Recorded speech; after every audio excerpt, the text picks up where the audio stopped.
এবং নির্দেশনা মানার মধ্যে আছে সেই দাওয়াতের কাজ ইউসুফ আলাইহিস সালাম করেছেন। এই বিষয় নিয়ে বিস্তারিত আলোচনা এখন আমরা শুনব। বিখ্যাত মুফাসসির, বাংলাদেশের প্রখ্যাত আলেমে দ্বীন এবং মিডিয়া ব্যক্তিত্ব, যারা অনলাইন মিডিয়ার সাথে যারা সম্পৃক্ত, যারা তাদের প্রিয় ব্যক্তিত্ব, ঢাকা বিশ্ববিদ্যালয় থেকে তাফসীর চর্চা ও কোরআন চর্চার উপরে যিনি গবেষণা করে পিএইচডি ডিগ্রি অর্জন করেছেন, সেই সম্মানিত আলেমে দ্বীন ডক্টর আবুল কালাম আজাদ বাশার এখন আমাদের উদ্দেশ্যে আলোচনা রাখছেন। হযরত ইউসুফ আলাইহিস সালামের দাওয়াত ও বর্তমান প্রেক্ষাপট। হযরত ইউসুফ আলাইহিস সালামের দাওয়াত ও বর্তমান প্রেক্ষাপট এই বিষয়ে আলোচনা নিয়ে আসছেন ডক্টর আবুল কালাম আজাদ বাশার।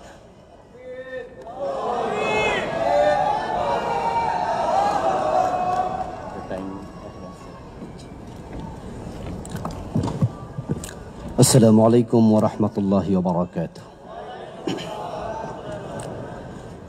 ইন্নাল হামদালিল্লাহ ওয়াস সালাতু ওয়াস সালামু আলা রাসূলিল্লাহ ওয়া আলিহি ওয়া আসহাবিহি আজমাইন। সম্মানীয় পরিচালক, উপস্থিত প্রাজ্ঞ আলোচকবৃন্দ, মোনার সম্মানীয় দায়িত্বশীল বৃন্দ, সম্মানীয় ডেলিগেট ভাই ও বোনেরা, আল্লাহ তাআলার প্রশংসা, রাসূলুল্লাহ সাল্লাল্লাহু আলাইহি ওয়াসাল্লামের প্রতি দরুদ ও সালাম, সাহাবায়ে কেরাম ও শুহাদায়ে ইজআমের আলা ইল্লিয়িন আল্লাহ তাআলার কাছে কামনার পর আমি মূল প্রতিপাদ্যের দিকে এগিয়ে যাচ্ছি। ইউসুফ আলাইহিস সালামের দাওয়াহ এবং আমাদের করণীয়, এই প্রতিপাদ্যের উপরেই আমার আলোচনা সীমাবদ্ধ থাকবে ইনশাআল্লাহ। ইউসুফ আলাইহিস সালাম হচ্ছেন এমন এক চরিত্রের নাম, আল্লাহ তাআলা যাকে কোপ থেকে তুলে নিয়ে প্রেসিডেন্ট বানিয়ে দিয়েছেন। আল্লাহ তাআলা তার ক্ষমতার বিশাল দিগন্ত ইউসুফ আলাইহিস সালামকে দিয়ে উন্মোচিত করে দেখিয়েছেন। তিনি চাইলে একজন পথের মানুষকেও পৃথিবীর সর্বোচ্চ ক্ষমতা সম্পন্ন জায়গায় বসিয়ে দিতে পারেন। ইউসুফ আলাইহিস সালাম হচ্ছে এমন এক চরিত্র যার জীবনে ছিল চরম চড়াই উতরাই। ইনশাআল্লাহ আজকে আমরা সে বিষয়ে কথা বলবো, কারণ এখানে আমরা যারা উপস্থিত রয়েছি অধিকাংশই আমরা বাংলাদেশি। তো বাংলাদেশি দাওয়ার কাজ করতে গিয়ে আমরা অনেকটা ইউসুফ আলাইহিস সালামের পরিস্থিতির শিকার হয়ে গিয়েছি। আমরা ইউসুফ আলাইহিস সালামের জীবনের শেষ দিককে সামনে এনেই আশান্বিত হতে চাই। আল্লাহ যখন চাইবেন আমাদেরকে তিনি ইউসুফের জায়গায় নিয়ে যাবেন ইনশাআল্লাহ। ইউসুফ আলাইহিস সালামের জীবনী নিয়ে আলোচনা করার আগে, দাওয়াতের কর্মকৌশল আলোচনা করার আগে আমি দাওয়া নিয়ে কিছু কথা বলতে চাই। দিনের দাওয়াত দিতে পারা এটা সৌভাগ্যবান ব্যক্তির নমুনা, এটা আল্লাহর অশেষ করুণা। এই দাওয়াতের সাথে নিজকে সম্পৃক্ত করতে পারা এটা অনেক বড় সৌভাগ্যের ব্যাপার। আল্লাহ তাআলা এই দায়িত্বটি দিয়েছিলেন তার আম্বিয়া আলাইহিমুস সালামদেরকে, নবীদেরকে। নবীদের প্রথম পরিচয় হচ্ছে তারা দাঈ। আল্লাহ তাআলা বিশ্ব নবীকে সামনে এনে বলছেন, ইয়া আইয়ুহান নবী ইন্না আরসালনাকা শাহিদান ওয়া মুবাশশিরান ওয়া নাযীরা ওয়া দাঈয়ান ইলাল্লাহি বিইযনিহি ওয়া সিরাজাম মুনীরা। হে নবী, আমি আপনাকে প্রেরণ করেছি দাঈয়ান ইলাল্লাহ, আল্লাহর রাস্তায় একজন দাঈ হিসাবে। তাই যদি আমরা এই কাজে সম্পৃক্ত হতে পারি তাহলে আমরা নবুয়তের মিশনের অংশীদার হতে পারব।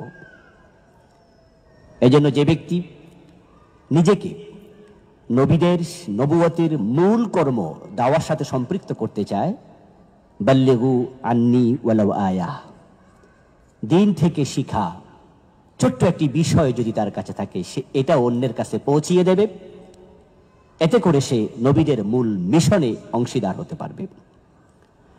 এই কাজটি যে ব্যক্তি করবে, আল্লাহ তাআলা তার এই কাজটিকে, তার কথাটিকে, বক্তব্যটিকে শ্রেষ্ঠ বক্তব্য হিসেবে ঘোষণা করে বলছেন, ওয়ামান আহসানু কাওলাম মিম্মান দাআ ইলাল্লাহি ওয়া আমিলা সালিহান ওয়া ক্বালা ইন্নানি মিনাল মুসলিমিন। তার কথার চেয়ে কার কথা শ্রেষ্ঠ হতে পারে? যে ব্যক্তি মানুষকে আল্লাহর রাস্তায় ডাকে, নিজে নেক আমল করে এবং হীনমন্যতায় ভুগবে না, বুক ফুলিয়ে পরিচয় দেবে আমি একজন মুসলিম। নিজের সিরতে সৌরতে নিজেকে মুসলিম হিসেবে পরিচয় দেয়া, আল্লাহ বলছে এটা শ্রেষ্ঠ কাজ। যে ব্যক্তি এ দাওয়ার কাজ করবে, আল্লাহ তাআলা তাকে শ্রেষ্ঠ উম্মতের একজন করবেন। তিনি বলছেন, কুনতুম খায়রা উম্মাহ উখরিজাত লিন-নাস তা'মুরুনা বিল মা'রুফ ওয়া তানহাউনা আনিল মুনকার। শ্রেষ্ঠ জাতি আমরা, আর শ্রেষ্ঠ জাতির শ্রেষ্ঠ কাজ হচ্ছে তারা মানুষকে সৎ কাজের আদেশ করবে, অসৎ কাজ থেকে বিরত রাখার কাজ চালাবে। এই জন্য যিনি শ্রেষ্ঠ মানুষ হতে চান, তিনি যেন দাওয়ার কাজে সম্পৃক্ত হয়ে যান। দাওয়ার কাজ যিনি দেবেন, এই কাজে তিনি ফলপ্রসূ নাও হতে পারেন। চেষ্টা হবে সফলতা আসবে না এমনও হতে পারে। এমন অসংখ্য নবী ছিলেন যারা দাওয়াতি কাজের ময়দানে সফল হতে পারেননি, ওনাদেরকে লাইন দড়িয়ে দাঁড় করিয়ে একসাথে জবাই করে দেওয়া হয়েছে। ওয়ায়াকতুলুনাল আম্বিয়া বিগাইরি হক। কোরআনে কারীমের এই আয়াতের তাফসীরে ব্যাখ্যায় তাফসীরে কাশফ প্রণীত একটি হাদিস উদ্ধৃত করেছেন, বনী ইসরাইলের লোকেরা একদিন সকালবেলা এক জায়গায় দাঁড় করিয়ে 43 জন নবীকে একসাথে জবাই করে দিয়েছিল।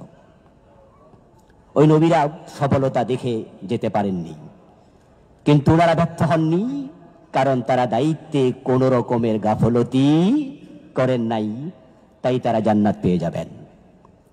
তো আমরা দাওয়াতি কাজ যারা করব, সফলতা আসতেও পারে নাও আসতে পারে, কিন্তু আমাদের চূড়ান্ত সফলতা হবে আল্লাহর জান্নাত প্রাপ্তি। আল্লাহর হাবিব বলেছেন, মান ক্বালা বিহি সাদাকা ওয়া মান হাকামা বিহি আদালা ওয়া মান আমিলা বিহি উজরা ওয়া মান দাআ ইলাইহি হুদিয়া ইলা সিরাতিম মুস্তাকিম। রাসূলুল্লাহ সাল্লাল্লাহু আলাইহি ওয়াসাল্লাম বলেন, যে ব্যক্তি কোরআন দিয়ে কথা বলবে, কোরআনের কথা বলবে, সে সত্য বলবে। কোরআন দিয়ে যখন বিচার ফয়সালা করবে, সে ন্যায় বিচার করবে। কোরআন দিয়ে যে ব্যক্তি আমল করবে, পুরস্কার প্রাপ্ত হবে। আর দায়ীর জন্য সবচেয়ে শ্রেষ্ঠ ঘোষণা হলো, ওমান দা ইলাইহি হুদিয়া ইলা সিরাতিম মুস্তাকিম। যে মানুষকে আল্লাহর পথে ডাকবে, মানুষ যদি দাওয়াত গ্রহণ নাও করে, আল্লাহ দায়ীকে হেদায়েত দিয়ে দেবেন, দায়ী বঞ্চিত হবে না। এজন্য দাওয়াতি কাজের ব্যাপারে যে অগ্রসর হবে, আল্লাহ তাকে নিজ দায়িত্বে জান্নাতের পথ দেখিয়ে দেন। আর এ দাওয়া হচ্ছে সাদাকায়ে জারিয়া। রাসূলুল্লাহ বলেন, আদ-দাল্লু আলাল খায়রি কাফাইলিহি।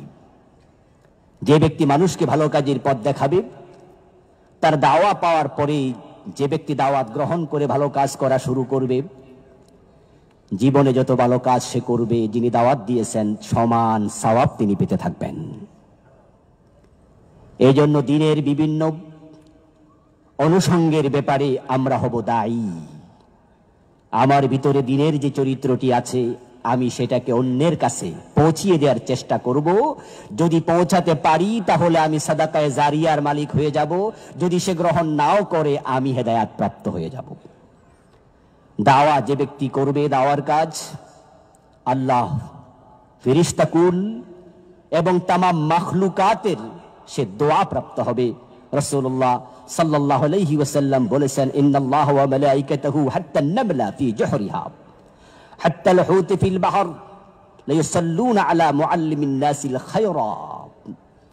যে ব্যক্তি মানুষকে ভালো কাজের তালিম দেয়, দাওয়াত দেয়, আল্লাহ, ফেরেশতারা, ইভেন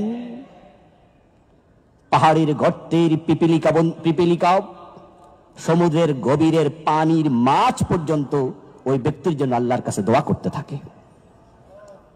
এই জন্য দাওয়াতি কাজে সম্পৃক্ত হতে পারা এটা বড় সৌভাগ্যের কাজ। আমি আশা করি এই কাজে আমরা সবাই সম্পৃক্ত হব, আল্লাহ তৌফিক দান করুন। এই দাওয়াতি কাজের পথ কখনোই কুসুমাস্তীর্ণ ছিল না। এই জন্য যারা দায়ী হবে তাদেরকে পথ চিনে দাওয়াতি কাজে যেতে হবে। দ্বীনের রাস্তাও কখনোই ফুল বিছানো ছিল না। এই রাস্তা বড় কঠিন, কণ্টকাকীর্ণ, মরুময়, বন্দুর, পিচ্ছিল। এই পথে চলেছেন যারা, হাজার রকমের বাধা বিপত্তির মুখোমুখি হয়েছেন তারা। আর তাদের মাঝে অন্যতম একজন শ্রেষ্ঠ নবী হযরত ইউসুফ আলাইহিস সালাম। ওনার বাবাও নবী, ওনার দাদাও নবী, নবিয়ুল্লাহ ইবনে নবিয়ুল্লাহ ইবনে নবিয়ুল্লাহ।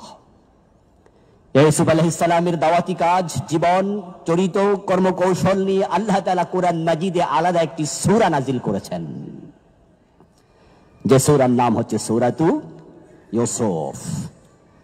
তো আমরা এখন উনার কর্মতৎপরতার সিস্টেম কি ছিল তা নিয়ে আলোচনা করার সাথে সাথে আমাদের করণীয় কি একসাথে তুলে ধরার চেষ্টা করব ইনশাআল্লাহ। এক নাম্বার, দাওয়াতি কাজ যারা করবে তারা সতর্ক হবে। ইউসুফ আলাইহিস সালাম স্বপ্নে দেখেছিলেন সূর্য এবং চন্দ্র এবং 11টি তারকা ওনাকে সেজদা করছে। ঘুম থেকে উঠে বাবাকে জানালেন, ইন্নী রাআইতু আহাদা আশারা কাওকাবা ওয়াশ-শামসা ওয়াল কামারা রাআইতুহুম লি সাজিদিন। আমি দেখেছি স্বপ্নে এমন এমন ঘটনা। ইউসুফ আলাইহিস সালামের বাবা ইয়াকুব আলাইহিস সালাম সাথে সাথে বললেন, ইয়া বুনাইয়া লা তাকসুস রুইয়াকা আলা ইখওয়াতিক। তুমি তোমার স্বপ্নের কথা তোমার ভাইদের কাছে প্রকাশ করো না, ফায়াকিদু লাকা কাইদা, তারা তোমার বিরুদ্ধে ষড়যন্ত্র করতে পারে। এতে বোঝা যায় দাওয়াতি কাজ যারা করবে তারা চোখ কান খোলা রাখবে, পরিস্থিতি অবজার্ভ করে তারপরে সিদ্ধান্ত নিতে হবে। এবং ষড়যন্ত্র ছিল, ষড়যন্ত্র আছে, ষড়যন্ত্র থাকবে, এর ভিতরে দাওয়াতি কাজ চালিয়ে যেতে হবে। আমরা দেখেছি হযরত ইয়াকুব আলাইহিস সালামের আশঙ্কা বাস্তবেই প্রতিফলিত হয়েছিল, ভাইয়েরা শত্রুতা শুরু করেছে। ইউসুফ আলাইহিস সালাম ভাইদের ষড়যন্ত্রে পড়লেন। শুধু নবী ইউসুফ নয়, বিশ্বনবী মুহাম্মদুর রাসূলুল্লাহ সাল্লাল্লাহু আলাইহি ওয়াসাল্লাম যখন দ্বীনের দাওয়াত দেয়া শুরু করলেন, সর্বপ্রথম ওনাকে পাথর মেরেছিল ওনার আপন চাচা।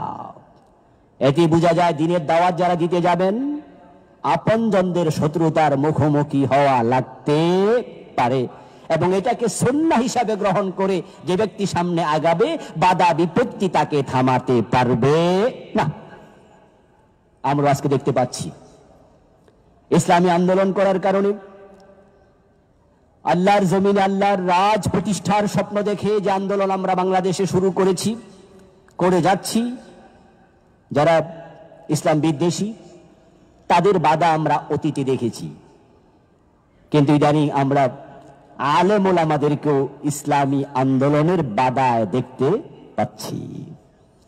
ইকামতে দ্বীন বলতে কিছু নেই, রাষ্ট্রে ইসলাম কায়েম করা দরকার নেই, সমাজে ইসলাম লাগবে কেন, শুধু নামাজ পড়লে দিন কায়েম হয়ে যাবে। মানুষ আল্লাহর খলিফা এটা বলা যাবে না, এগুলো শিরিক ইত্যাদি ইত্যাদি বিভিন্ন রকমের নতুন নতুন কথা বলে আলেম ওলামাদের ভিতর থেকে বিরোধিতা আসছে। আমরা মনে করি আমাদের ভাইয়েরা বিরোধিতা করবে, এটা ইউসুফ নবীর জীবনে যেমন ছিল আমাদের জীবনও এটা থাকবে, কিন্তু দাওয়াতি কাজ বন্ধ করা যাবে না। কঠিন পরীক্ষার মুখোমুখি হওয়া, যেটা ইউসুফ আলাইহিস সালামের জীবনে আমরা দেখেছি যে ওনাকে কোফে ফেলে দেওয়া হয়েছে, গোলাম হিসাবে ওনাকে বাজারে বিক্রি করে দেওয়া হয়েছে। ইউসুফ আলাইহিস সালামের বাবা ইয়াকুব আলাইহিস সালামের চরম পরিস্থিতিতেও তিনি ধৈর্য ধারণ করেছেন, অবিচল ছিলেন আল্লাহর পথে। ওনার ভাইয়েরা গিয়ে ওনাকে বলেছে, বাবা আপনার সন্তান ইউসুফকে বাঘে খেয়ে ফেলেছে।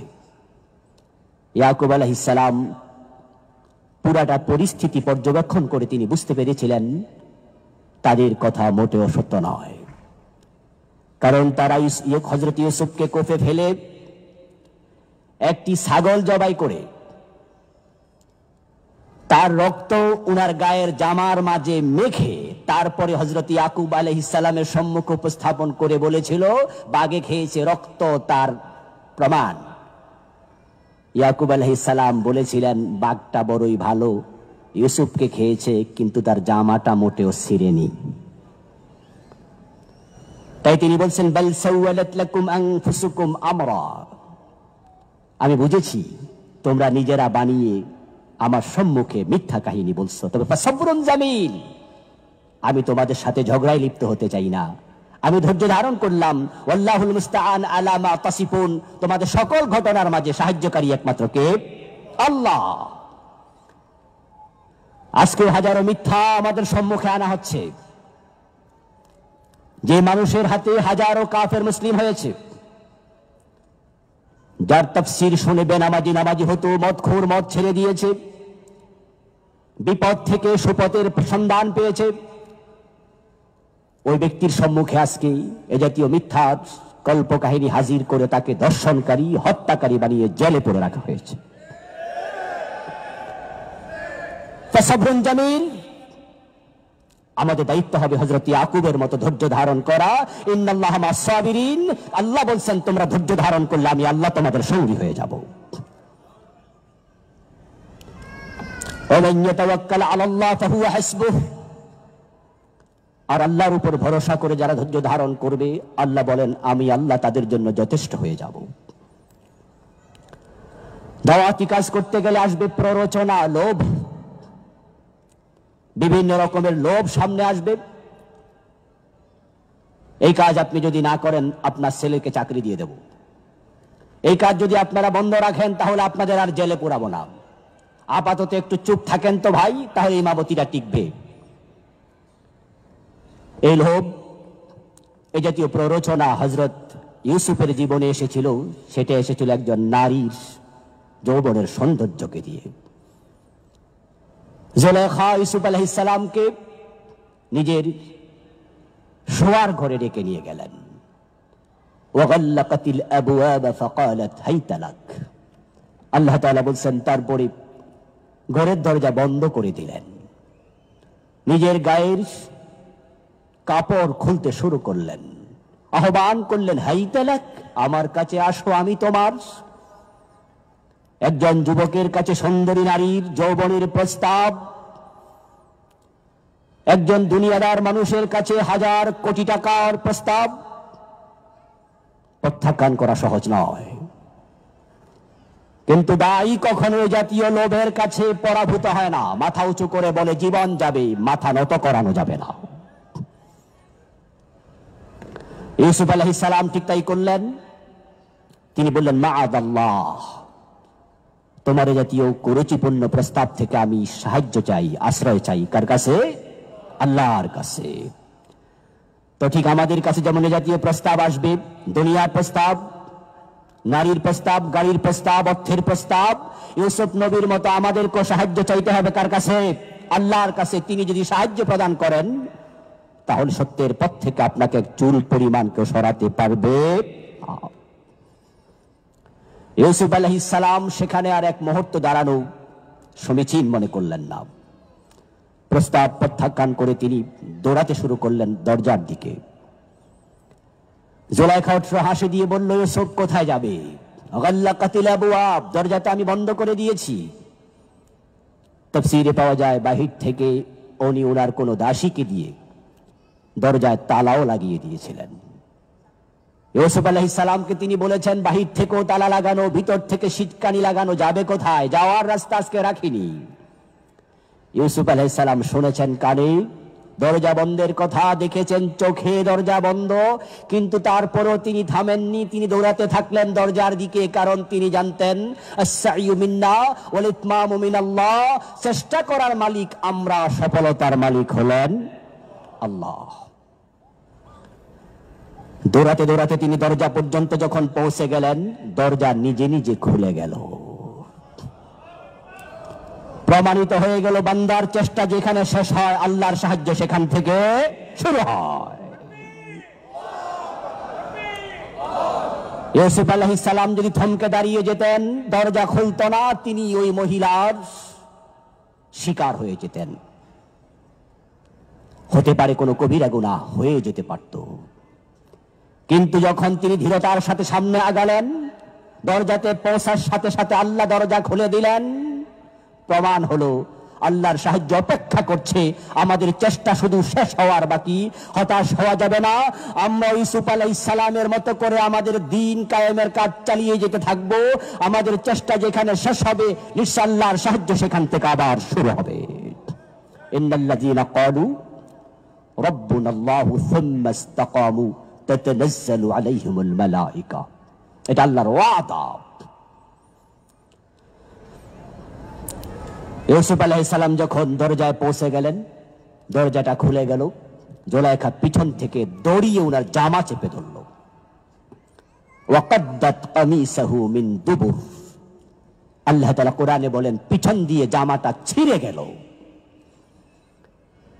ইউসুফ আলাইহিস সালাম ছিলেন তখন ঘরের একজন গোলাম মাত্র। ওনার গায়ের জামাটা বাজার থেকে লক্ষ টাকা দিয়ে নিশ্চয়ই কেনা হয়নি। গোলাম মানুষ তো পিছন দিয়ে একটা জামা ছিঁড়ে যাবে, ওই জামার কথা আল্লাহ কোরআনের মতো পবিত্র কিতাবে আলোচনা করবেন কেন? জামার মূল্যায়নের কারণে নয়, জামার মূল্যমানের কারণে নয়, জামার দাম কত সে কারণে নয়। আল্লাহ আলোচনা করে আমাদের ধিক্কা দিলেন, ইউসুফের জামা ছিঁড়ে গেছে, থামেনি। তোমাদেরও প্রয়োজনে কেউ পিছন থেকে টেনে ধরবে, জামা ছিঁড়ে যাবে, তোমরাও থামতে পারবে না।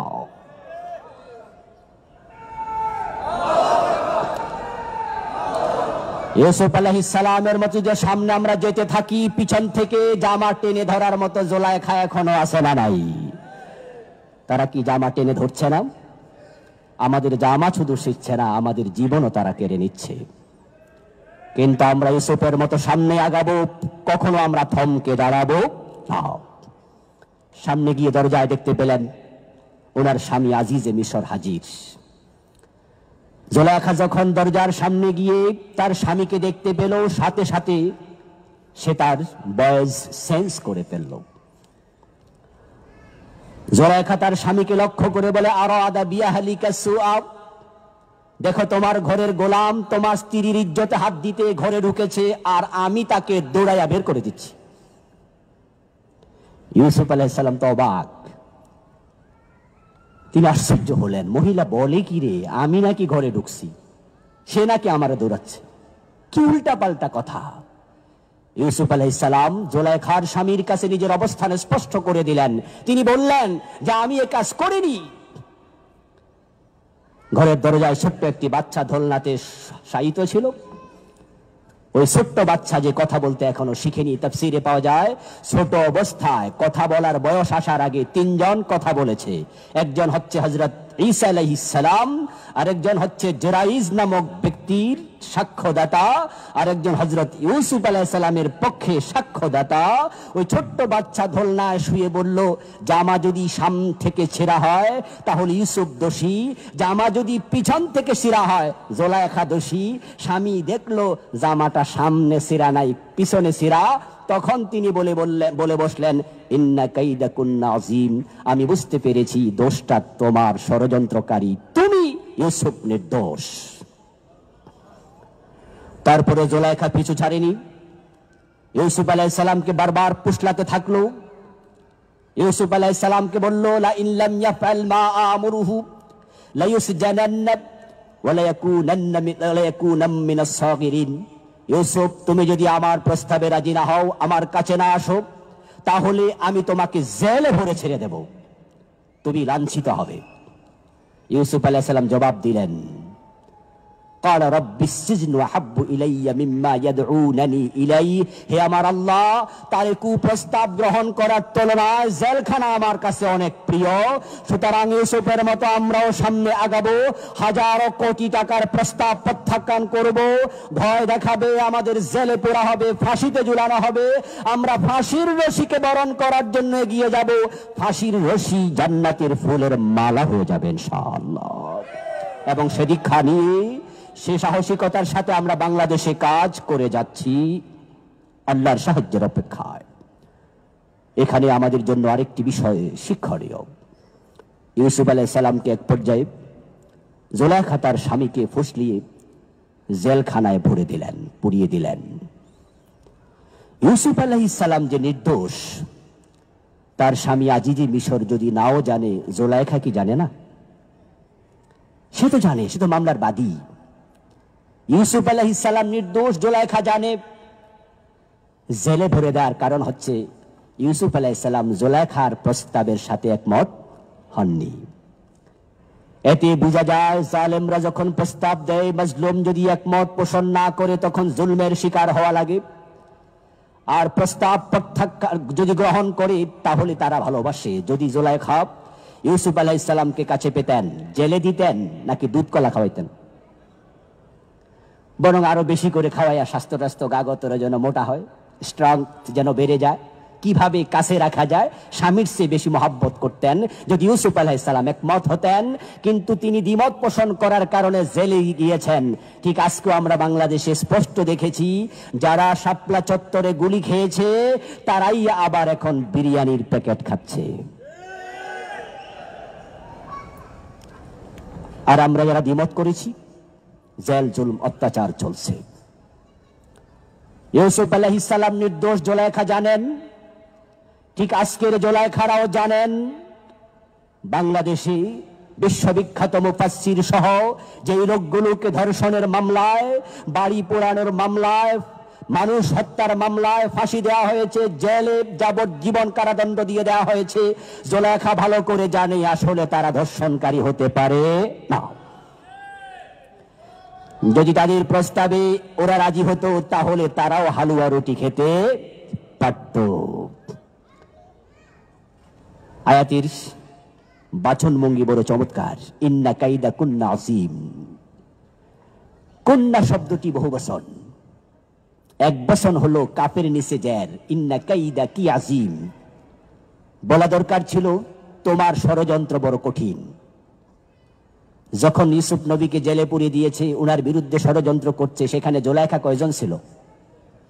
একজন। কিন্তু আল্লাহ তাআলা শব্দ বললেন বহুবচন, কাইদা কুন্না। এই বহুবচন শব্দ প্রয়োগ করে আল্লাহ বুঝালেন ভবিষ্যতে জুলাইখা আসবে। জুলাইখাদের ষড়যন্ত্র থেমে থাকবে না। আমরা এটা জেনে বুঝে সামনে আগাচ্ছি। এক পর্যায়ে গিয়ে ইউসুফ আলাইহিস সালাম জেলখানা থেকে বের হলেন। জেলের ভিতরে তিনি দাওয়াতি কাজ করেছেন, যেটা আব্দুল্লাহ আলী ভাই বলে দিয়েছেন। সময়ের যেহেতু বাইন্ডিংস আছে, আমি সেদিকে গেলাম না।